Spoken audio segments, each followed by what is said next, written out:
Hi, and welcome. My name is Chrissy Hodges, advocate for OCD, in particular Pure OCD, title of my book, and certified peer support specialist, working with people, supporting you wherever you are in recovery, and also providing referrals all over the world for therapists that can help.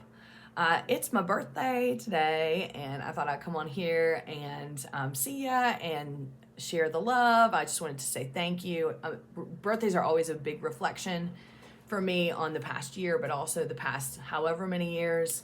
It's been 26 years, 25 years since I've gotten therapy.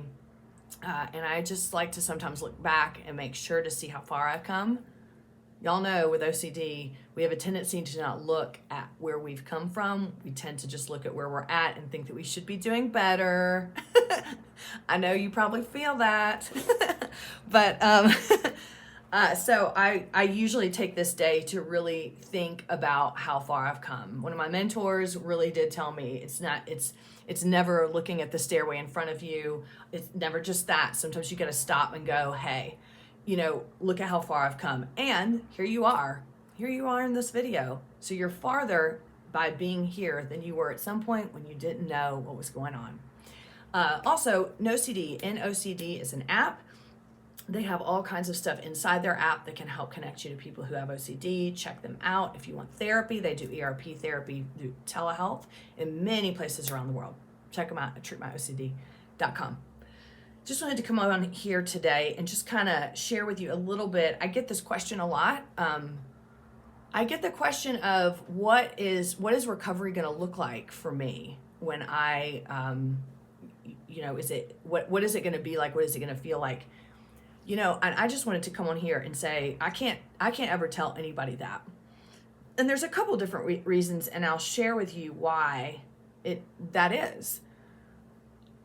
A lot of times when we say, what is recovery going to look like? And we're really trying to dig into that. We want to hear the answer. Recovery looks like there's no OCD. Recovery looks like no symptoms. Recovery looks like I'm never going to suffer again. So I can't say that because I do still experience OCD. I do suffer at times. I do still have symptoms. And that's kind of jarring, I think, sometimes for people to hear. And I sometimes get comments on YouTube and I sometimes get emails from people saying that I shouldn't say that because it doesn't promote hope. But I like to depict the realistic picture about what my life is like.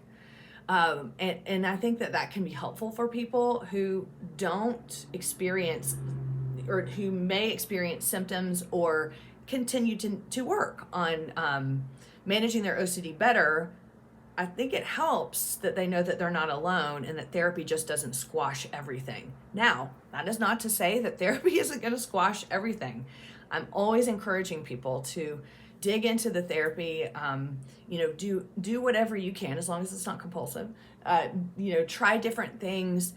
This disorder is super complex and something that I've really learned only in the past 5 years. And like I said, I got therapy 25 years ago. So really my eyes have just opened in these last 5 years on how OCD can really intertwine in so many different areas of my life, not excluding stuff I still carry around with me from childhood, things that traumas, attachment stuff, OCD is right on top of that shit sometimes, just spinning it up into a cycle. And I view recovery as continuing to do things that help me to pull apart why Chrissy is the way she is and how I can be better. Now, we can only do that stuff when we have experiences. And most of the time, real growth comes from painful experiences. And OCD is one of those experiences. And the degree of growth that I've experienced because I have OCD has been tremendous. I've experienced other things in my life that have caused me to have to stop and go, man, like in order to not have that happen again, or like what I do wrong and how do I move on from this and how do I grow? Well, I continue to work on myself because it's not just about OCD. It's not just I got therapy and all the symptoms should be gone. because it's involved in all the facets of my life. This is not to not promote hope, and this certainly is not to say don't get therapy because therapy isn't going to help. Therapy saved my life, literally. I mean, I would not be here without therapy. I was so sick at that point. And this was before the internet, y'all.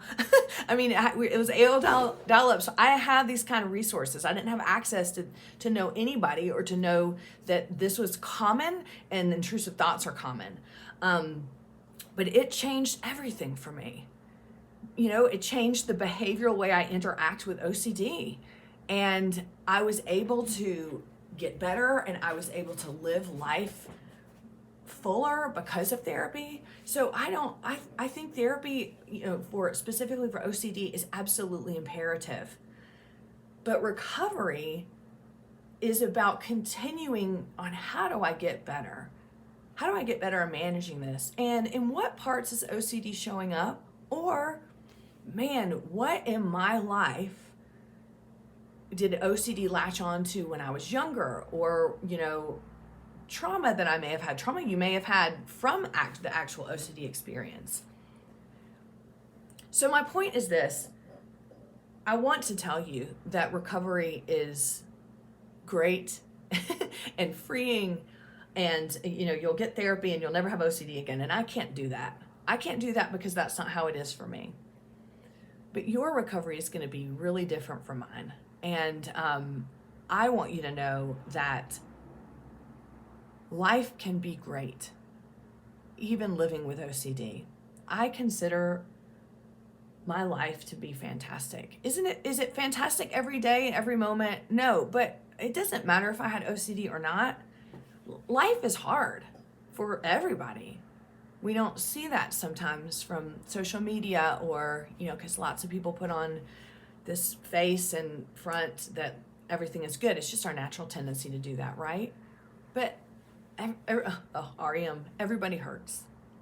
Everybody has bad times. They have bad days. They are not happy all the time, and that's not an appropriate goal anyway, right? Some of our biggest growth times are going to be from suffering. Those are the times where we learn the most about ourselves. We learn the degree of resilience that we have, and strength, and trust and belief that we can survive and we can move on and heal. Now, I want you to know, I know that is hard for us. I know deep emotion is hard for us. Anxiety is hard for us. It is hard for me because I just sometimes want the suffering to stop, and I'm scared it never will. For me, I'm just going to get a little vulnerable here. Growing up, I wasn't taught to move all the way through an emotion until it had completed. So I could have seen that it's okay to dive into deep, heavy emotions, including anxiety. So as an adult, I still carry that around with me. When I have a deep emotion, it's hard for me to get into it because I'm scared I'm not going to come out on the other side. And therapy has shown me that in being vulnerable and leaning in can push me all the way through, and then show me that I can. And that builds self-esteem and confidence and that self-love that a lot of us are lacking. So the message I wanted to give you today is I know how much we struggle with wanting to avoid and get away and not experience the anxiety. This is why the OCD cycle exists. I have anxiety from intrusive thoughts. I'm going to do everything to stop it. Anxiety is just like any other heavy emotion: anger, grief, sadness, all of that.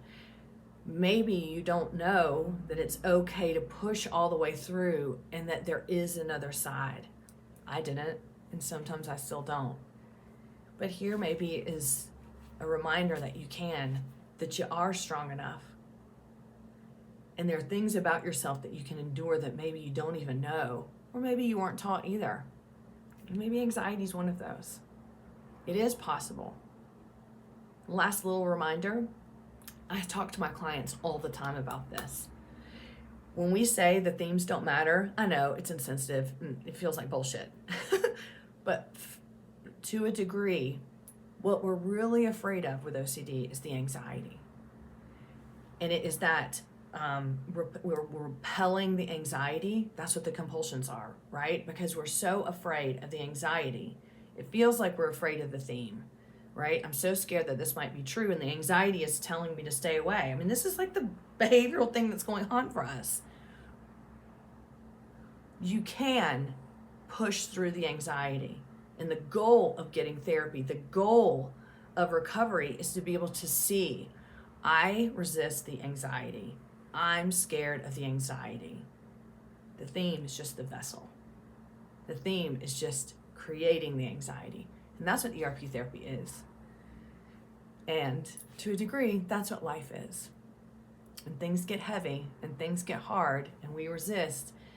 Sometimes it's just because we don't know how to go all the way through, thinking that we're going to be okay on the other side.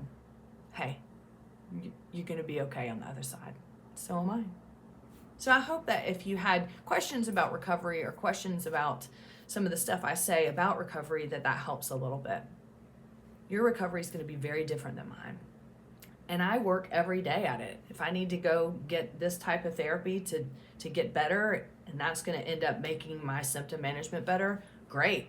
ERP was essential for me to even start that process, though. And there are other ways of doing that, like ACT and things like that. But my goal in life is to continue to grow and learn even when things get hard. That is just the continued recovery path that I walk. Y'all, I hope that you're having a good week. Thanks for showing up today on my birthday. And I look forward to seeing you next week with another topic. And take good care. I just appreciate you. And I always appreciate the love that you send via email and also on the channel. So thank you for being here. You are worthy and you are enough. And so am I.